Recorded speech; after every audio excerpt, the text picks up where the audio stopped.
Hi friends, மசால் வடைனா மசால் வடை தாங்க. அது சுட சுட எப்படி செய்கிறதுன்னு பார்க்கலாமா? ஒரு அழகு கடலைப்பருப்பை ஒரு பாத்திரத்தில் கொட்டி அது தேவையான அளவு தண்ணியை ஊற்றி நல்லா 2 மணி நேரம் ஊற வைக்கணும்.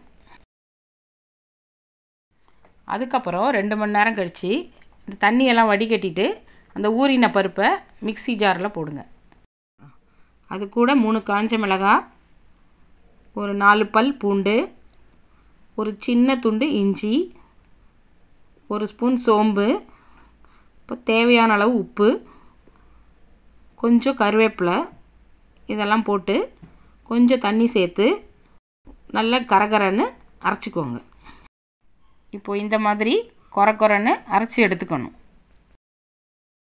இப்போ இந்த அரைச்சதை எடுத்து ஒரு பாத்திரத்தில் மாற்றிக்கணும். அப்புறம் ஒரு பெரிய வெங்காயத்தை எடுத்து நல்லா பொடி பொடியாக கட் பண்ணி அந்த மாவில் கலந்துக்கணும். இப்போ இது கூட காரத்துக்கு 1 ஸ்பூன் மிளகாத்தூள் சேர்த்து எல்லாத்தையும் நல்லா கலந்து பிசைஞ்சிக்கணும். இப்போ ஒரு கடாயில் ஒரு 1/2 லிட்டர் எண்ணெயை ஊற்றி நல்லா சூடு பண்ணுங்க. அந்த நேரத்தில் இந்த வடை மாவுலேருந்து இந்த மாதிரி சின்ன சின்ன உருண்டையாக எடுத்து இந்த மாதிரி நல்லா தட்டிக்கோங்க. இந்த மாதிரிங்க. இந்த தட்டினதை இந்த எண்ணெய் காஞ்சதும் அதில் போடுங்க. இந்த மாதிரியே ஒரு 4-5 வடையாக தட்டி போடுங்க.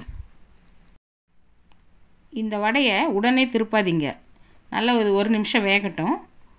அப்புறமா மெதுவாக திருப்பி போடுங்க எல்லாத்தையும். இப்போது இது நல்லா செவந்து மொறுன்னு வந்தப்புறம் இந்த மாதிரி எண்ணெயெல்லாம் நல்லா வடிச்சிட்டு ஒரு பிளேட்டில் எடுத்து போட்டுக்கோங்க. அவ்வளோதான். இப்போ சூடான டேஸ்டான மசால் வடை ரெடி. லைக் அண்ட் சப்ஸ்கிரைப் பண்ணுங்கள்.